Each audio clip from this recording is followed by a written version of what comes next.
하나님 말씀 보겠습니다. 하나님 말씀 누가복음 9장 10절에서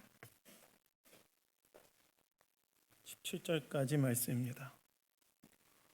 누가복음 9장 10절에서 17절까지 말씀.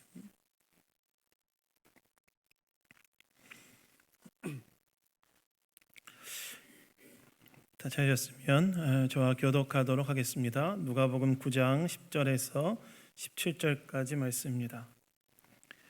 사도들이 돌아와 자기들이 행한 모든 것을 예수께 여쭈니 데리시고 따로 베스데다라는 고을로 떠나가셨으나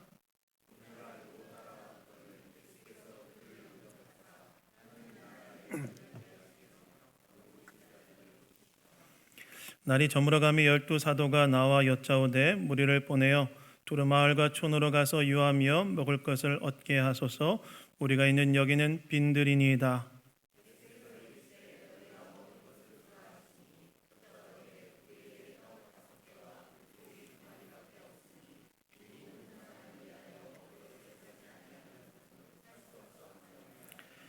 이는 남자가 한 5,000명 되밀어라. 제자들에게 이르시되 때를 지어 한 50명씩 앉히라 하시니 예수께서 떡 5개와 물고기 2마리를 가지사 하늘을 우러러 축사하시고 떼어 제자들에게 주어 무리에게 나누어 주게 하시니 먹고 다 배불렀더라. 그 남은 조각을 12바구니에 거두니라. 아멘.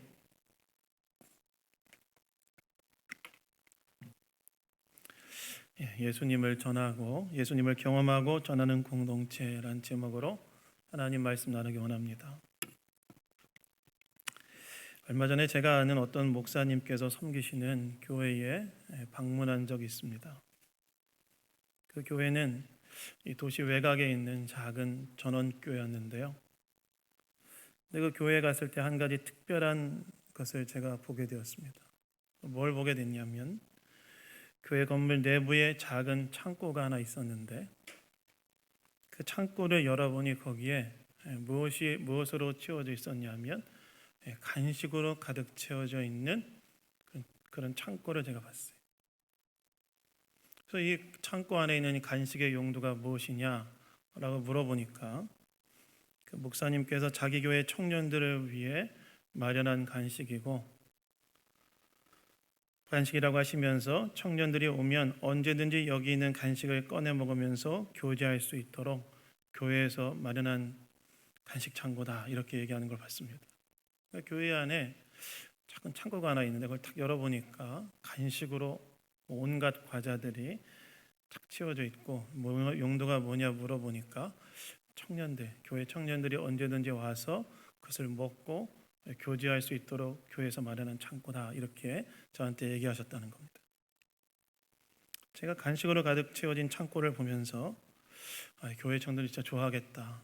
언제든지 꺼내 먹을 수 있는 과자들이 집요하게 쌓여져 있는 것을 볼 때 교회 청년들이 너무 좋아하겠다는 생각이 들었고 또 한편으로는 교회가 바로 이러한 간식 창고 같은 공동체가 되어야 되지 않는가 하는 생각이 들었습니다.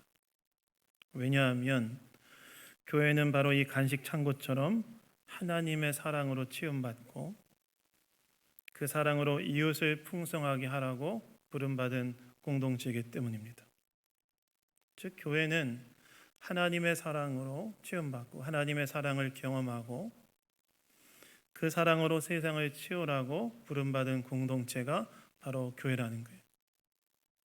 그렇다면 우리는 이것을 어떻게 이루어갈 수 있는가? 오늘 말씀을 통해서 이 주일 아침에 우리가 몇 가지를 좀 생각해 보기를 원합니다. 여러분 오늘 보면 10절에 보시면 이렇게 나오지요. 사도들이 돌아와 자기들이 행한 모든 것을 예수께 여쭈니 데리시고 따로 베세다라는 고을로 떠나가셨다라고 나옵니다.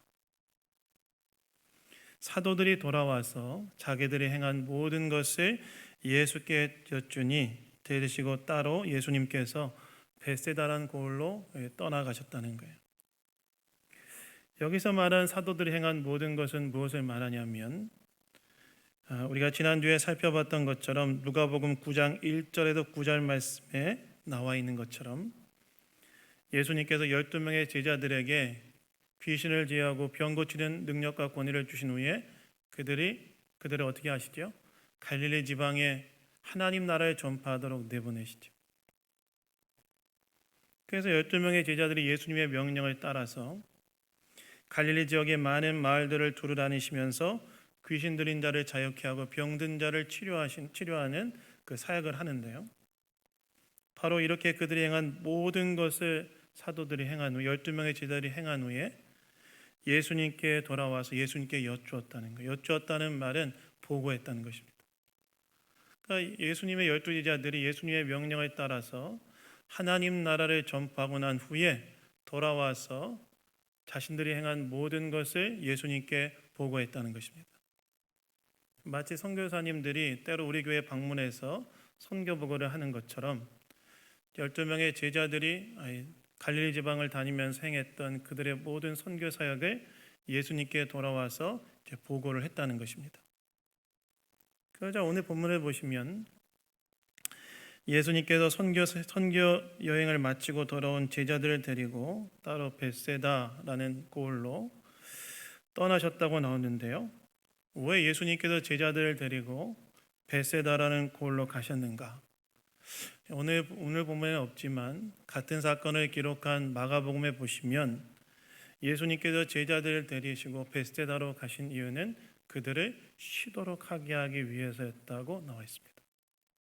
즉 예수님께서는 선교행을 하고 돌아온 제자들, 그로 인해서 마음과 육신이 많이 지쳐 있는 제자들에게 쉼을 주기 위해서 그들을 데리고 벳세다라는 마을로 이동하셨다는 거예요. 실제로 같은 사건을 기록한 다른 복음서를 보시면 예수님께서 제자들 데려가신 곳이 엄밀히 따지면 벳세다가 아니라 벳세다 인근의 한적한 곳, 즉 빈들로 데려가셨다고 나와 있어요.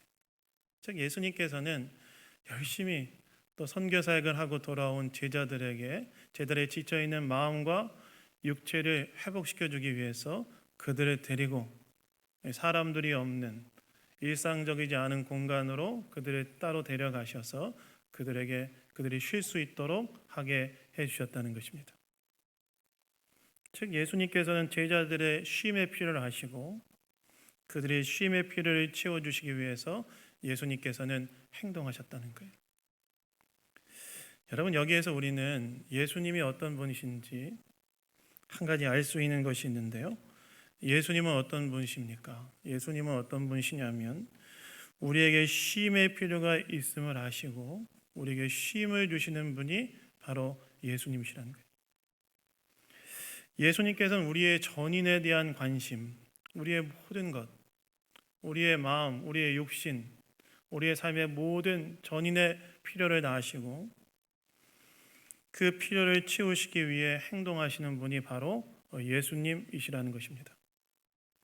예수님은 단순히 우리가 해야 할 일에만 관심을 가지시는 분이 아니라 우리의 전인의 관심을 가지시고 우리에게 쉼의 필요함을 아시고 쉼을 주시는 분이 바로 예수님이시라는 거예요. 여러분, 저와 여러분이 이 세상을 살아가면서 우리는 종종 무엇을 느낍니까? 저와 여러분이 이 땅을 살아가면서 우리는 종종 무엇을 느끼죠?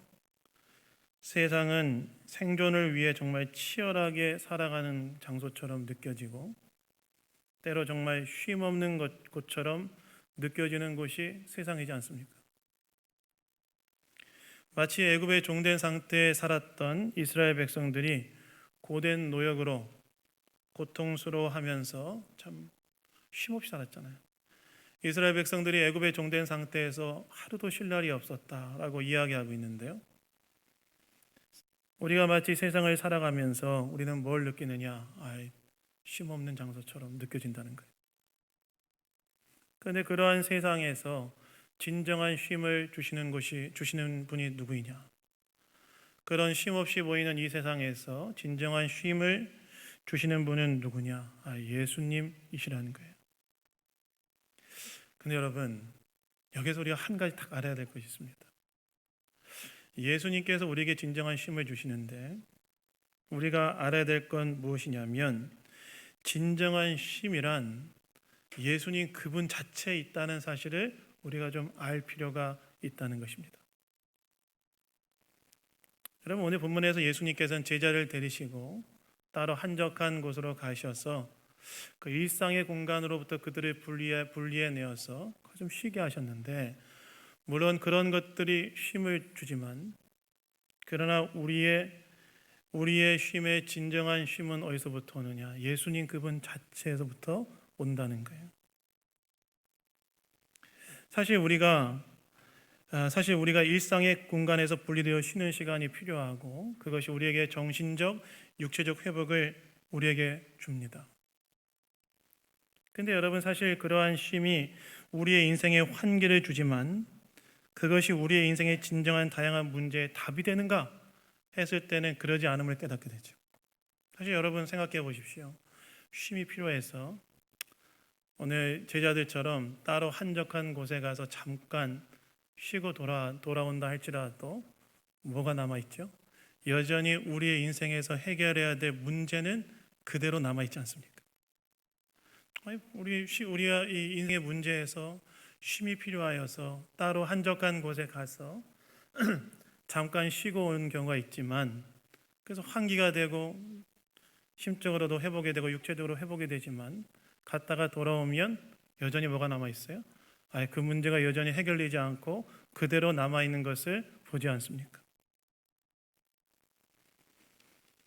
그래서 그것이 우리에게 쉼이 되게 하지만 진정한 쉼은 되지 못한다는 거예요. 그렇다면 우리 인생에 직면한 삶의 문제에 대한 진정한 쉼은 어디서부터 오는가? 우리의 인생에서 진정한 쉼은 그러한 잠깐의 환기에서 오는 쉼이 아니라 예수님 그분 자체에서 온다는 거예요. 왜 그럴까요? 왜 예수님 그분 자체에서 우리에게 진정한 쉼이 오는 걸까요? 마태복음 11장 29절에서 28절에서 29절을 보시면 예수님 뭐라고 말씀하십니까? 제가 한번 읽겠습니다. 한번 들어보십시오. 수고하고 무거운 짐진 자들아 다 내게로 오라. 내가 너희를 쉬게 하리라. 나는 마음이 온유하고 겸손하니 내게로 와서 내 멍에를 메고 내게 배우라. 그리하면 너희 마음이 쉼을 얻으리니 이는 내 멍에는 쉽고 내 짐은 가벼움이라 하시니라. 예수님께서 뭐라고 말씀하시냐면, 이 세상을 살아가는 모든 사람들을 수고하고 짐진 자들이라고 이야기하면서 그 수고하고 짐진 자들을 자기에게로 탁 초대하시면서 뭐라고 말씀하시냐면, 그 인생의 수고와 짐을 자신에게 가지고 나온 자는 쉼을 얻을 것이다 라고 이야기했다는 거예요. 여러분, 왜 예수님께 수고와 짐을 가져가는 것이 쉼이 될까요? 왜 예수님께 우리의 인생의 수고와 짐을 가져가는 게 왜 쉼이 될까요?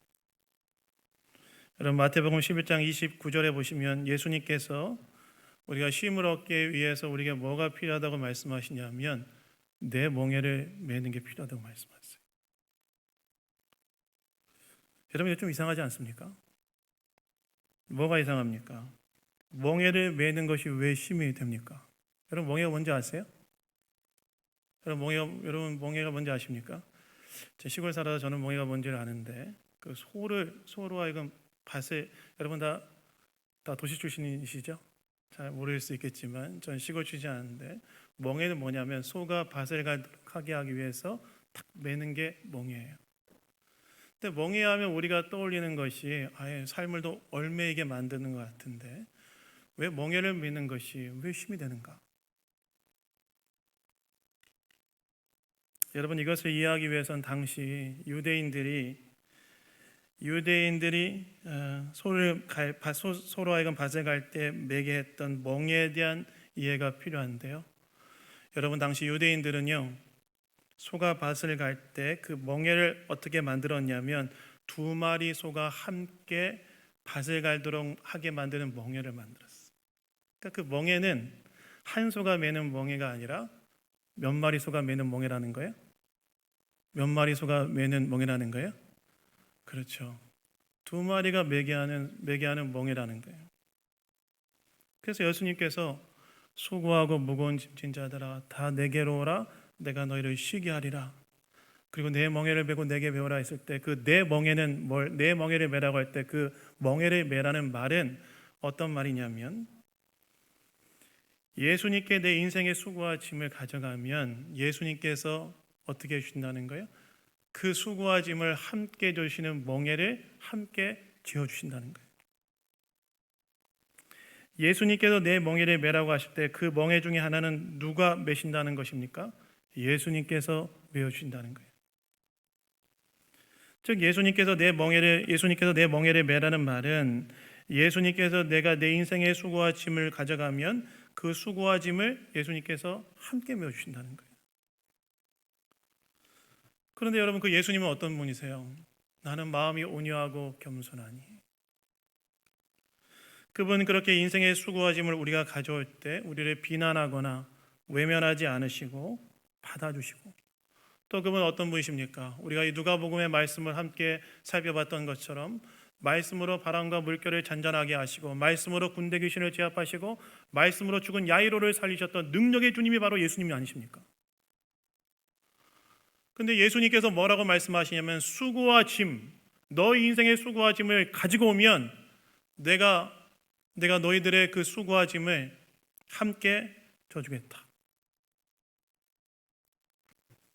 그런 분이 나와 함께 내 멍에를 메주니 내가 얼마나 마음의 쉼을 얻을 수 있습니까? 그리고 우리는 시간이 지날수록 뭘 깨닫게 되죠? 시간이 지날수록 뭘 깨닫게 되면 우리가 우리의 인생의 수고와 짐을 주님께 맡길 때 우리는 뭘 경험하게 되냐면 그 짐이 점점 더 가벼워지는 걸 느끼게 되는데, 왜 그렇습니까? 처음에는 함께 지는 것 같지만 나중에 뭘 깨닫기 때문에 그래요? 처음에는 우리가 함께, 예수님이 함께 내 짐을 져주는 것 같지만 시간이 지날수록 우리는 뭘 깨닫게 되냐면 주님이 내 짐을 다 지고 가신다는 사실을 깨닫기 때문에 우리는 점점 더 우리의 짐이 가벼워지는 것을 느끼게 되죠. 그래서 마음의 쉼을 얻을 것이다 라고 예수님께서 말씀하셨다는 거예요. 그래서 우리 인생의 진정한 쉼, 저 여러분의 인생의 수고와 짐으로 인한 진정한 쉼은 어디서부터 오느냐? 예수님 그분 자체에서 온다는 거예요. 예수님 그분께 우리의 수고와 짐을 딱 맡길 때 예수님께서는 우리의 수고와 짐을 함께 해주실 뿐만이 아니라 나중에 돌아오면 그분이 내 수고와 짐을 대신 지시고 나를 이끌어 가시는 것을 우리가 깨닫고 경험하기 때문에 우리는 그 안에서 마음의 쉼을 누리게 된다는 것입니다. 제가 사역자로 살아가다 보면 때로 정말 힘이 들 때가 있습니다. 목회의 짐으로 인해 마음이 눌리고 무겁게 느껴질 때가 있어요. 그러면 그때 어떻게 하느냐? 주님께 나아갑니다. 그리고 주님께 나아가서 엎드려 기도합니다.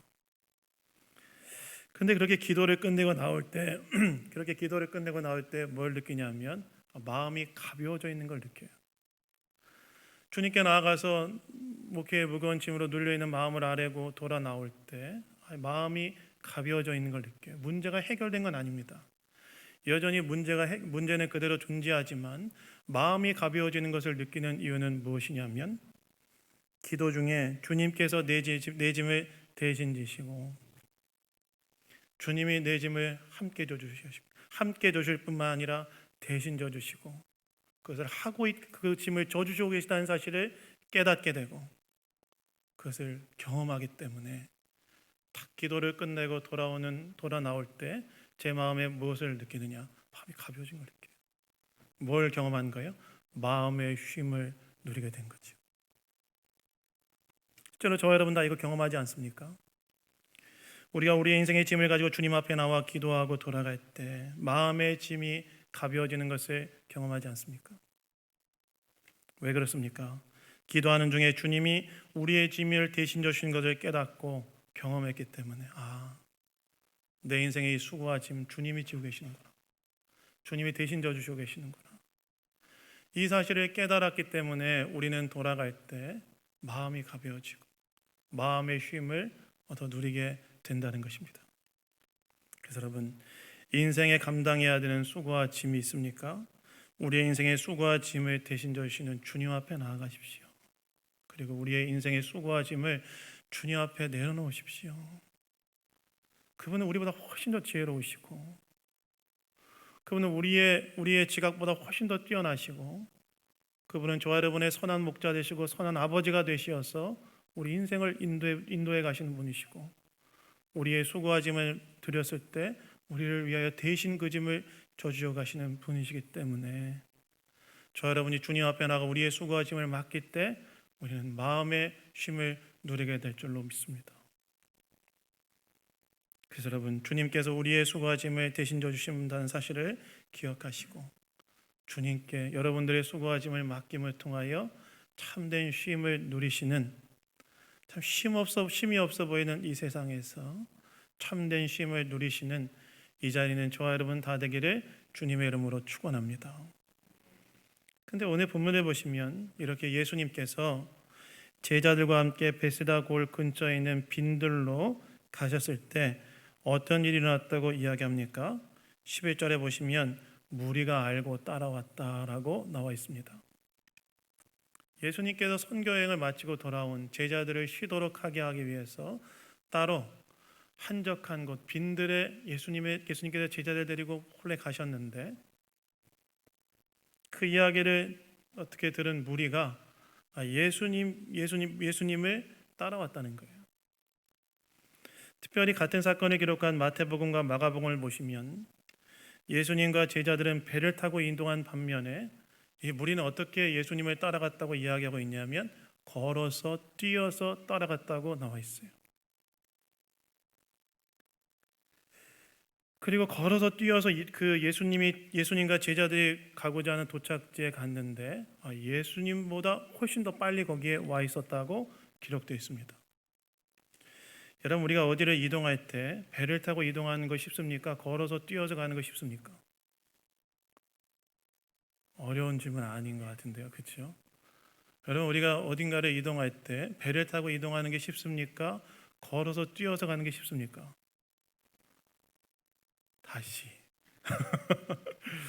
어떤 게 쉽습니까? 여러분, 배를 타고 그냥 가는 게 쉽습니까? 막 뛰어서 가는 게 쉽습니까? 배를 타고 가는 게 쉽죠. 근데 무리가 어떻게 했다는 거예요? 예수님이 배를 타고 이동하셨다는 얘기를 듣고 예수님이 도착할 곳에 걸어서 뛰어서 가는데 예수님보다 훨씬 더 먼저 그 앞에 도착해 있었다는 거예요. 여러분, 왜 무리는 배를 타고 이동하는 예수님보다 먼저 걸어서 뛰어서 예수님이 도착해야 될 곳에 도착해 예수님을 기다리고 있었을까요? 왜 그랬을까요? 여러분들로 하여금 먼저 가서 기다리게 만드는 것이 있다면 무엇이 있습니까? 여러분들로 하여금 먼저 가서 기다리게 하는 것이 있다면 무엇이 있습니까? 없습니까, 이제는? 나한테 좋은 거 아니겠습니까? 저희 어머니께서 병원에 장기적으로 입원해 계실 때 저희 누나가 아이패드를 가져가서 어머니한테 보여드린 게 있어요. 이제 돌아가시기 전에 이제 대학병원에 장기적으로 입원해 계셨을 때 저희 누나가 아이패드로 가져가서 보여준 게 있었는데 저는 그때 이게 딸하고 아들의 차이구나라는 사실을 제가 깨닫고 그랬는데 누나가 뭘 아이패드를 가서 보여드렸냐면 저희 어머니에게 뭘 보여주셨냐면 임영웅 씨 노래하는 걸 딱 보여주더라고요. 여러분, 임영웅 씨 아세요? 네, 임영웅 씨. 저는 그때 저희 어머니께서 임영웅을 좋아한다는 사실을 처음 알았습니다.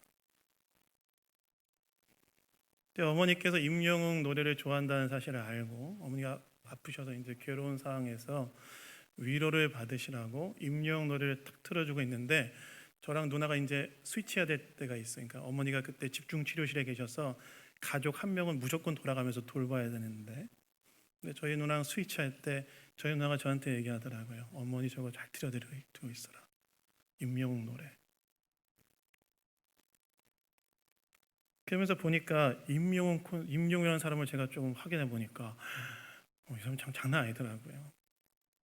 매번 콘서트는 매진이고 콘서트장에 사람들이 가기 위해서 저 멀리에서도 오고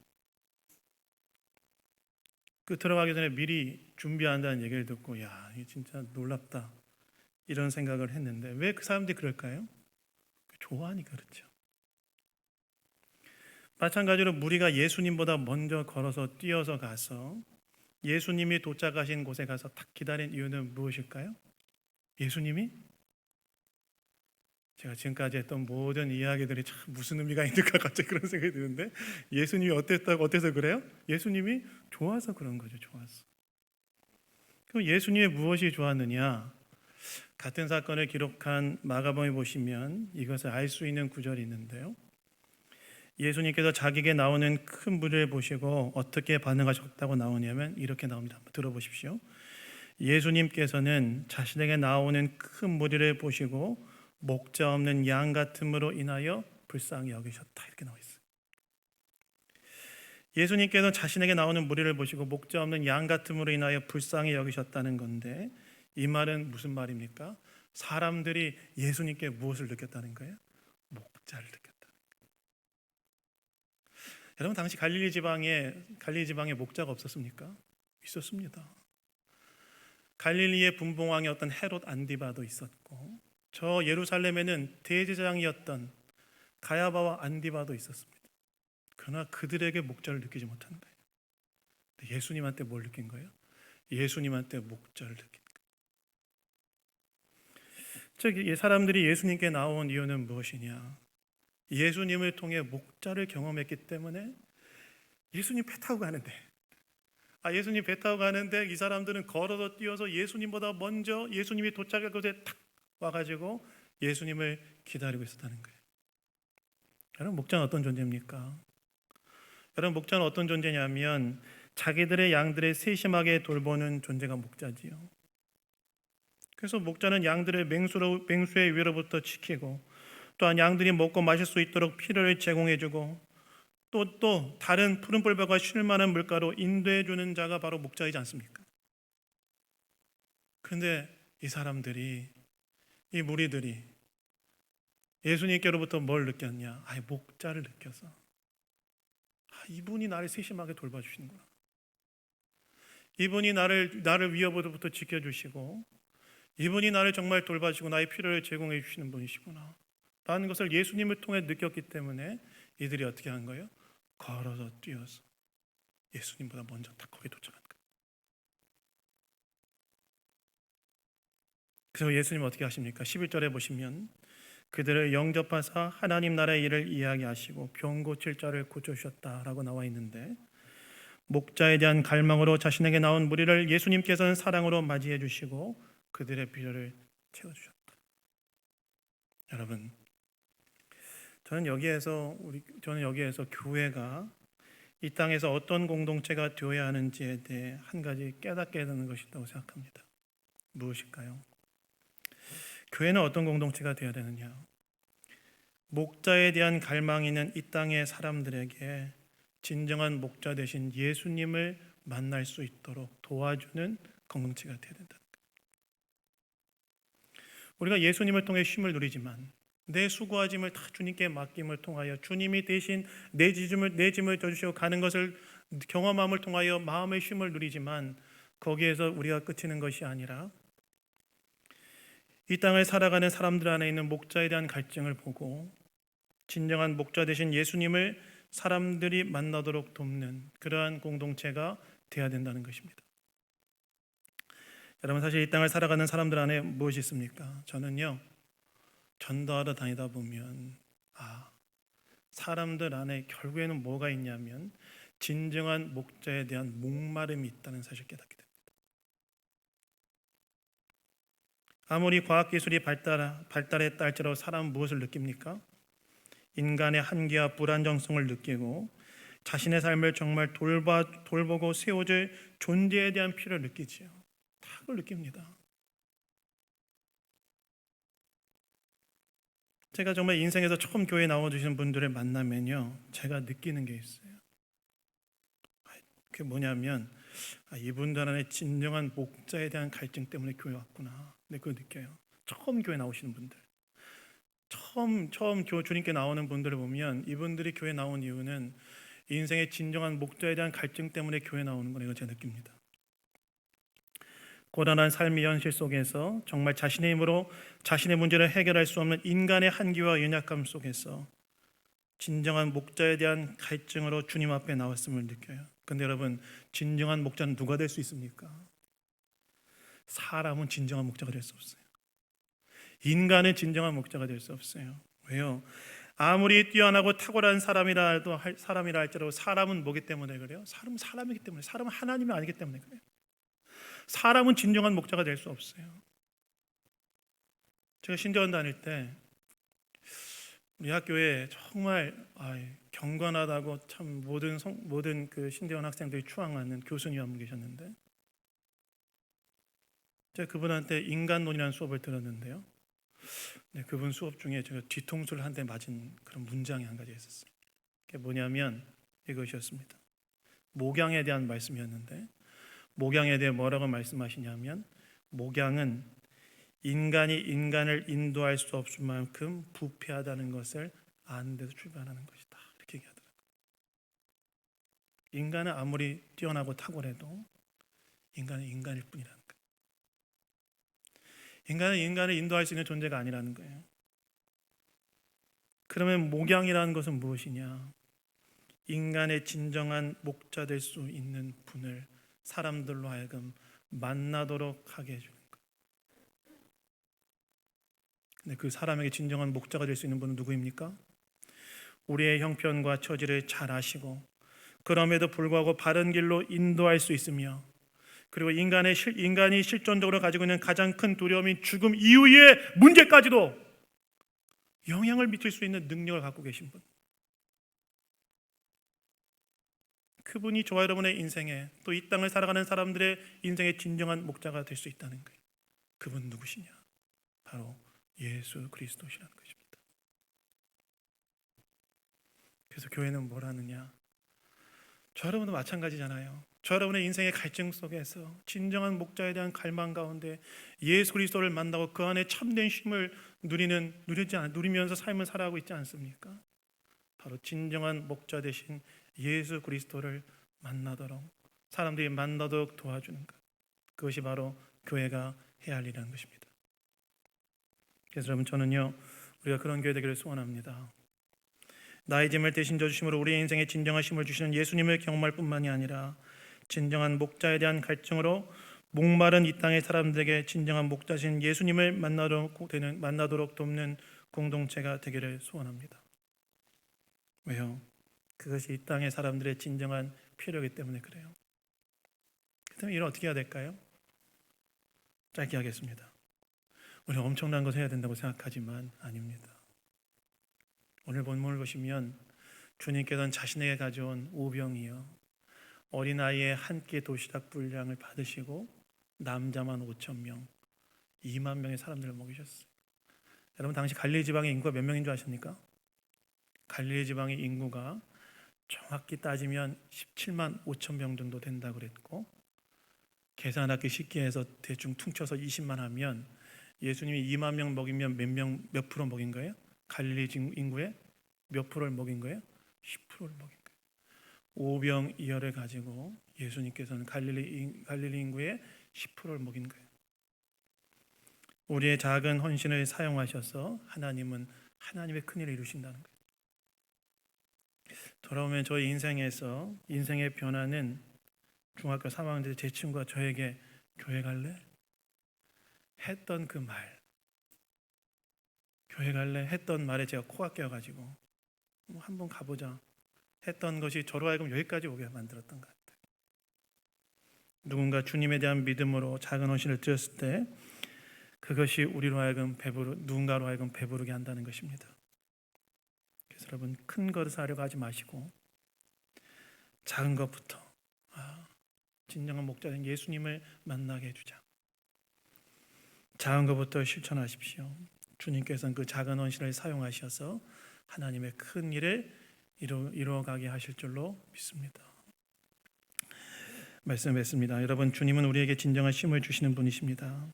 그리고 주님께서는 진정한 목자에 대한 갈증을 갖고 있는 이 땅의 사람들에게 진정한 목자된 예수님을 만나러 돕는 공동체가 되기를 원하십니다.